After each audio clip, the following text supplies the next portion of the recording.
Hello and welcome to the Voice of TOD. I'm Tom, and today we're going to take a look at my favourite TV show of all time, Firefly. In this episode we're going to take a look at War Stories, which is episode 10 in the series, and probably the darkest episode to date. And we're going to continue on with a new video each Wednesday until we get to Serenity, the film that rounded out the main story set up here. These reviews are filled with spoilers, so if you haven't seen Firefly, I think you should go and watch it. I mean, if you haven't seen it, I don't really know why you'd click on a review about it. But I really recommend it, and if you haven't, you should go watch it. But with that, let's talk about War Stories. We're going to take a look at what our heroes are up to and some of my favourite moments of this episode. I haven't taken as many notes in one of these Firefly reviews as I have for this one. There is so much going on in this episode. We have ties to the Unification War, we have a big action sequence, there's torture, there's a menacing villain, some truly wonderful writing and some amazing acting. Quite a lot of humour as well, probably to offset the much darker tone that we dive into with this. And I know that these reviews can get very rambly, but I'm gonna try and keep it a little bit more concise. No promises. I just love this show so much. Now we are maybe a week or so on from last week's episode, and it's time to unload at least some of the medicines that the crew have left. So this planet that we're on is really to act as a dead drop. Inara, reluctantly it seems, has a client coming to Serenity, and because they're coming to Serenity, Mal wants to meet them. We know how that can go, and there is a reference to Shindig as well. Quite a lot of references and callbacks to other things here. We will talk about Inara and her client later, but this planet that we're on has a skyplex orbiting the other side of the planet that Serenity comes in on, but it's owned by somebody who we are familiar with. If you cast your minds back to the train job, one Adeli Niska is about to return, and he wants revenge for the deal that Mal fell back on. There's a lot I love about this episode. There's so many little interactions that we get with the crew. We open with Simon and Buck having a scientific yet philosophic conversation, let's say, about River's condition. Shan Yu, who is a psychotic dictator, warrior, poet, sounds like a really strange guy and not somebody you would want to spend much time with. But it's a conversation about the terrible acts that men do, seemingly for their own enjoyment, or because they can. Very fitting for this episode.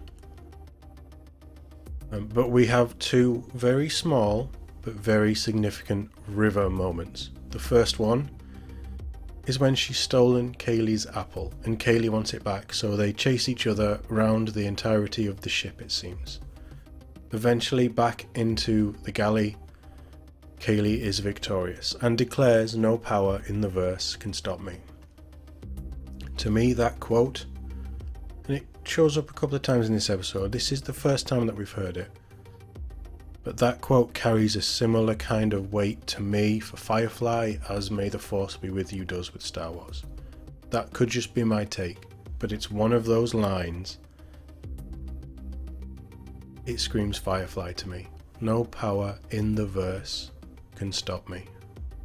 I love it. I absolutely love it. But these apples, because where have the crew got apples from?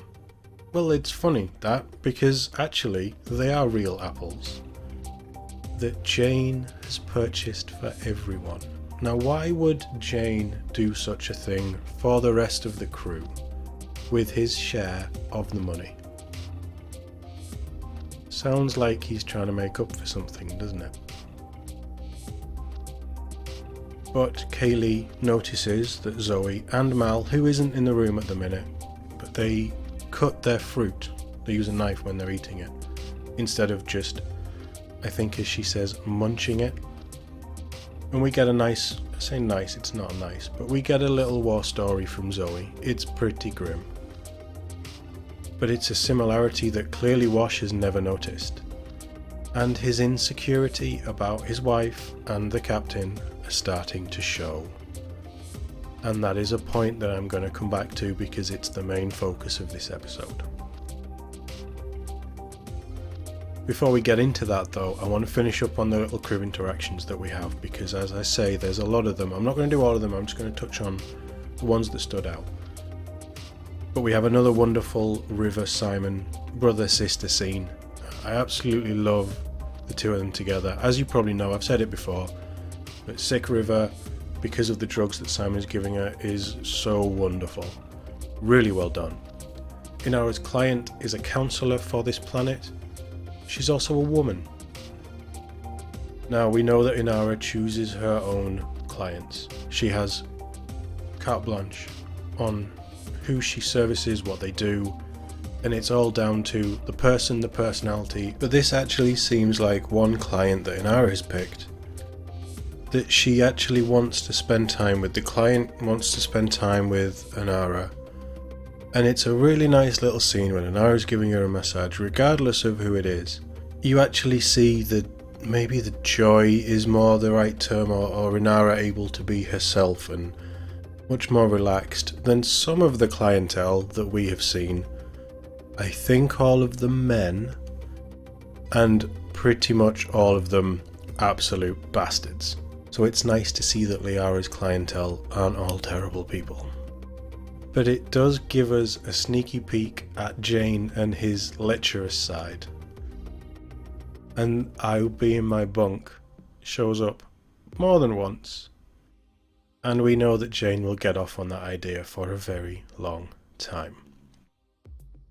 Another little scene that stood out for me is Jane and Buck lifting weights.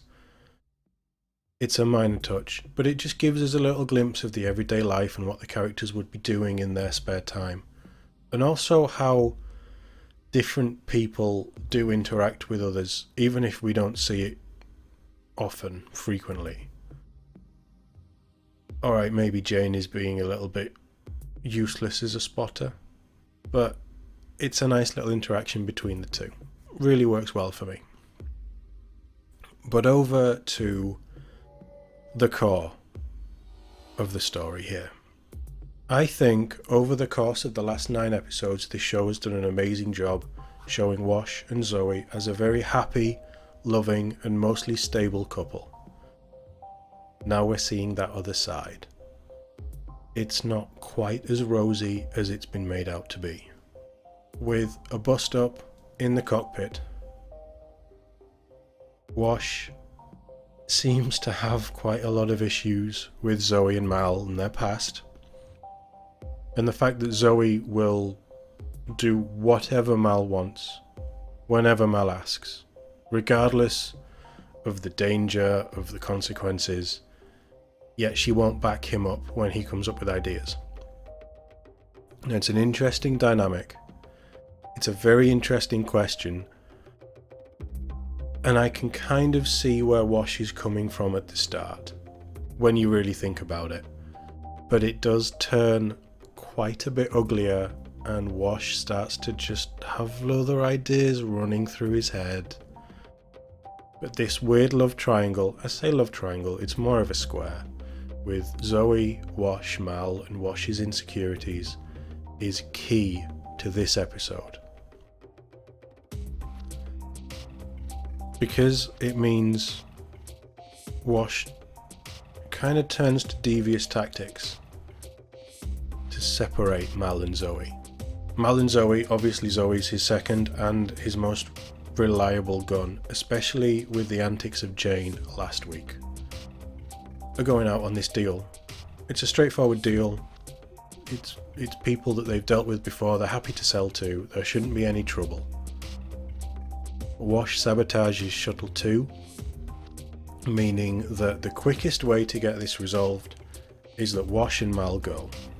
Why they don't take Zoe with them, I don't really understand. Maybe it's because Mal still wants somebody back in charge to keep an eye on Jane. And as I've said, it is a simple run. But much to Mal's frustration, it's him and Wash on this run, and the deal goes south. But it's not how you think. Now, I'm a massive Fillion fan. I absolutely adore the guy. I love the characters that he plays, and as I've said before, Mal is my favourite character in any franchise anywhere.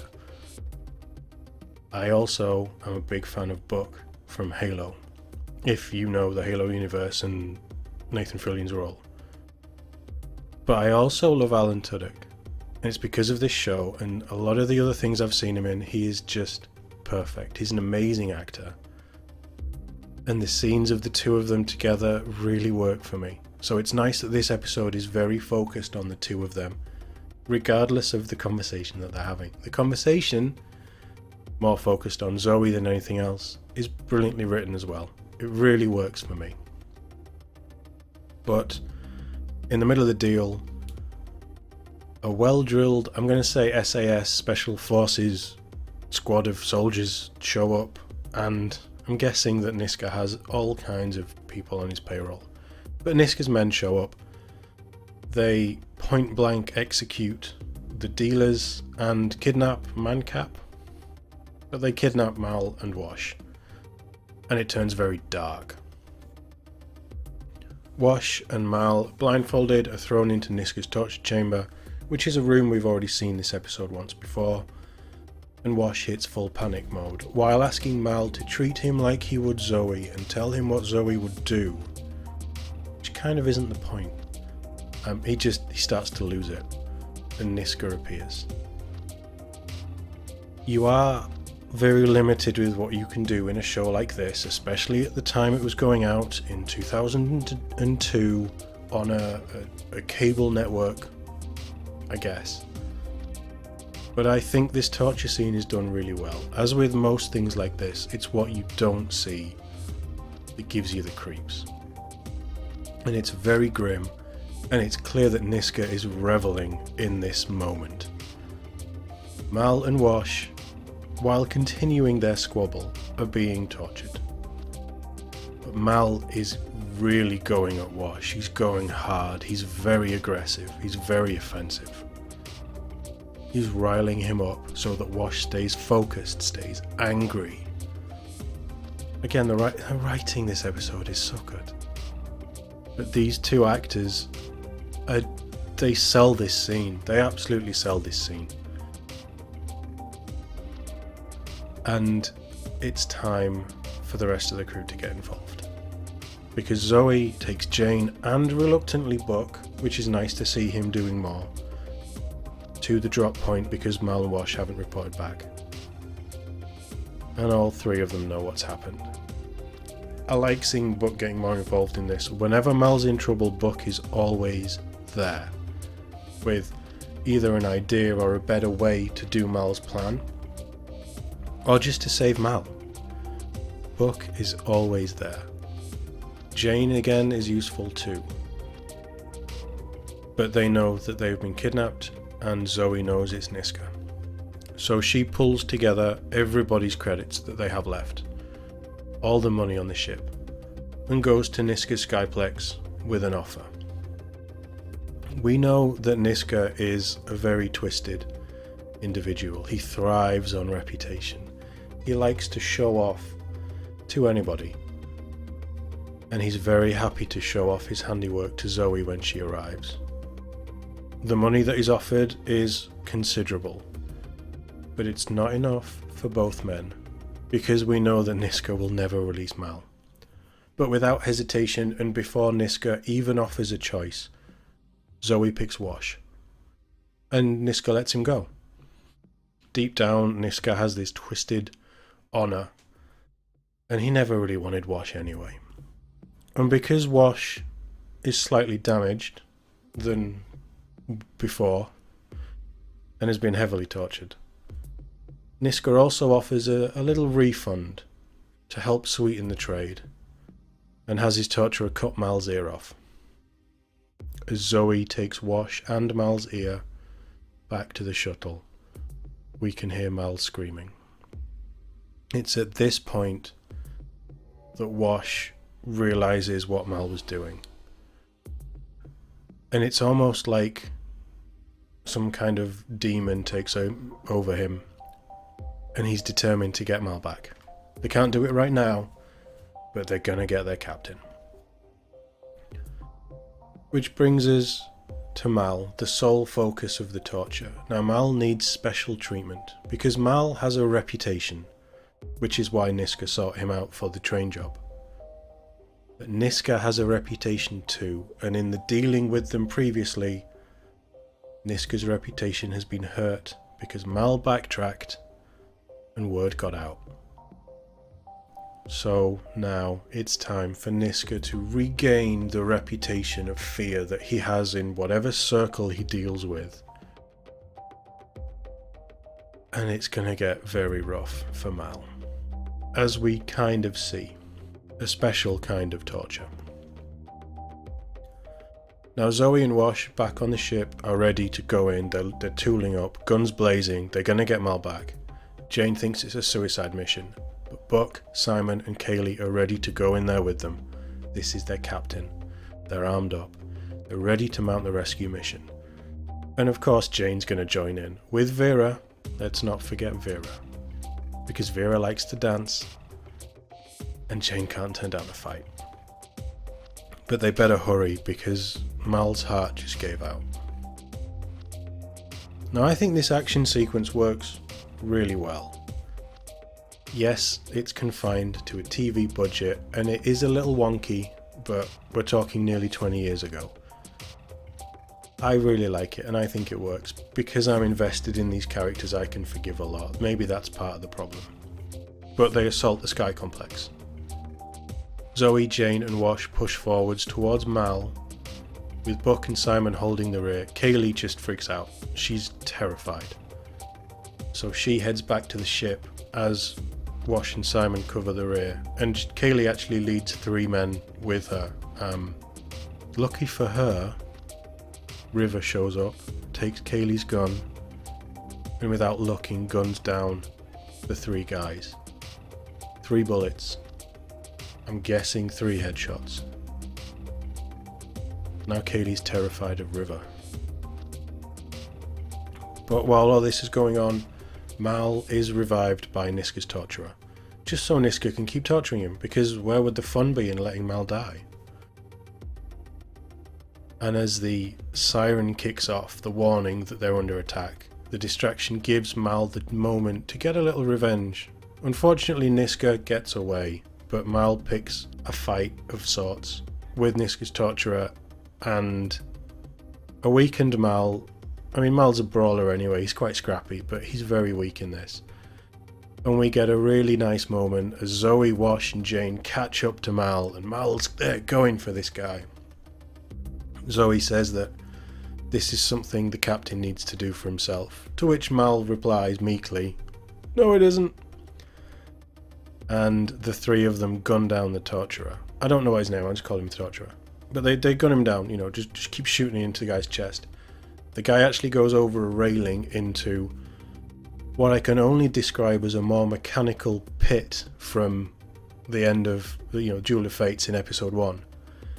Very Darth Maul-esque death as he falls down the pit, lands onto a machine and gets cut in half. It's very grim. The guy deserves everything he gets. But it's very grim. But with Mal rescued, Simon is able to restitch his ear back, because we can't have the star of our show missing an ear, can we? I do like the question that Mal asks Simon of how did it feel to, is it shoot a guy or kill a guy? I can't remember which. But Buck's retort is brilliant. Shepherd Buck is so good in this show, in these episodes. He's brilliant. But we get a little moment of Mal walking past Kaylee as he's going towards the galley. Wincing in pain, clearly, he's still suffering. But as he walks past Kaylee's eyes are drawn to River, and again that terror just washes over her face. We don't know what's going on with River, but we've seen a little bit of what she can do in a fight. And this is starting to open up more of the mystery of what River actually is capable of and where she's going to start to fit in. Again, with all the River stuff, we're going to explore more of it with the film. Not long left. But Mal walks into the galley and we get it's a really nice little throwback, I think, to our Mrs. Reynolds from a few weeks ago. Because Zoe is cooking for Wash. She's made him wife soup, which is a delightful term. But Mal walks in and he orders Zoe to sleep with him. At Wash's request, obviously, because while they were being tortured, that was the focus of the conversation. Take me, sir, take me hard. Another great quote. There's so many great quotes in this episode. But even that line and this scene freaks Jane out. And it's really the perfect ending for this episode, I think. They don't, by the way. Wash steals Zoe off. She doesn't sleep with Mal. Realising, I think, how stupid an idea and how maybe sensitive and silly Wash has been over this whole situation. Zoe is a one-man woman, and Wash has nothing to fear. That's pretty clear. There's so much that I've skipped over on this episode. Because there's just a lot that happens, and in 45 minutes it flows really well.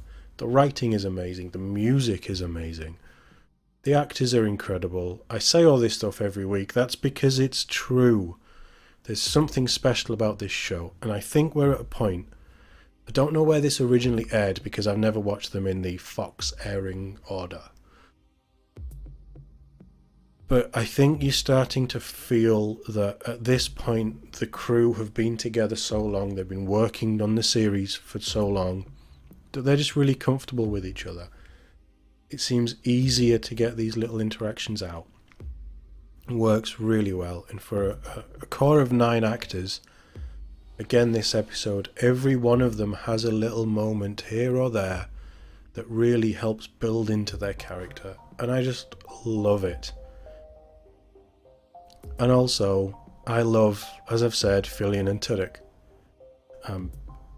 They work really well, and they're a great pairing, and it's nice to get some Mal and Wash time. Now yes, Niska got away, leaving him out there for a potential revenge plot in the future that we never got to see. But outside of the core story here, there's so much in this episode that I would have loved to have had explored. The Unification War is a huge one to actually see. It would be a much darker series than even Firefly is. But imagine a young Mal, Sergeant Reynolds, I guess he would have been back then, and Zoe fighting the Alliance across the galaxy, the known verse, I guess. That would have been so good and much more adult, but you could do so much with that. And again, Buck is showing how capable he is and that he has a past outside of his monastery and his preacher's teachings. It would have been amazing to see a young Buck, even if just a limited series as a prequel, and seeing what they did with it. I know that we got the graphic novel, but just imagine it live action. That's 2 prequel ideas that you could have done amazing things with if you wanted to. The more I think about this show from this perspective of reviewing it and making these videos for you guys, the more I fall in love with it, if that's even possible. And this episode is one that really showcases the talent in every facet of this show. From the cast, the crew, the writing, just everything here works so well, and it continues to work and continues to build on this wonderful story that we were given by Joss and by Tim. It's such a shame that we will never get any more true Firefly. We do have another 4 episodes to review, and we do have the film. And recently I've been thinking about what do we do next. Yes, that's 5 weeks away. But 5 weeks comes around pretty quick. And after enjoying rewatching this so much, I'm actually interested in what you guys would like to see me do. Throw it open to the viewers here. Is there a series that you think I would love, or that you'd like me to take a look at again? I have a couple of ideas. I think the one I'm leaning to most is Dollhouse. It's another Joss Whedon one, and I know his name is muck at the minute. Rightly so, by the sounds of it, but I'm never going to dive into that. But Dollhouse is something very interesting. It's again very dark, but it asks some really clever questions. I haven't seen it in a very long time, and I think I'd like to rewatch it, and I think it might be something that would be good to review. But let me know in the comments if you think that's a good idea, if you'd be interested in hearing me talk about Dollhouse. But this brings us to episode 11 next week, which is trash. And we get another recurring character, and a very risky job for Mal, because after all, it is with his ex-wife. Yes, Saffron is back. Now, if you want to see more of me, and I know I'm probably an acquired taste, but if you do want to see more of me, you can catch me on Twitch, probably playing Mass Effect 3 right now. That's the game that we're going to be focusing on over the next week or so until we save the planet or doom the planet, regardless of how the playthrough goes. But we do have something very special happening tomorrow. That's Thursday, the 14th of April. Just to be clear, in case you're watching this next Wednesday or whenever. I will be doing a stream with a really good friend of mine, Mark GFL, Gamer for Life. Over on his Twitch channel tomorrow, we're going to be playing some Outriders. This will be stream 3 of our little co-op run, and it's probably going to be the end of the story. So if you're interested in the game, or you just want to come and join us and watch somebody different, head over there. Link in the description to his Twitch channel. It'll probably be around 3 PM tomorrow, I think. But look out for or check out my Twitter for when we go live. And notifications on all my videos, my live streams, everything goes up on Twitter. So if you do want to jump in, I'd love to see you there. And that's going to be the best way to see when I'm doing stuff, is following me on socials. But with that, thank you very much for watching. I'll see you in the next one.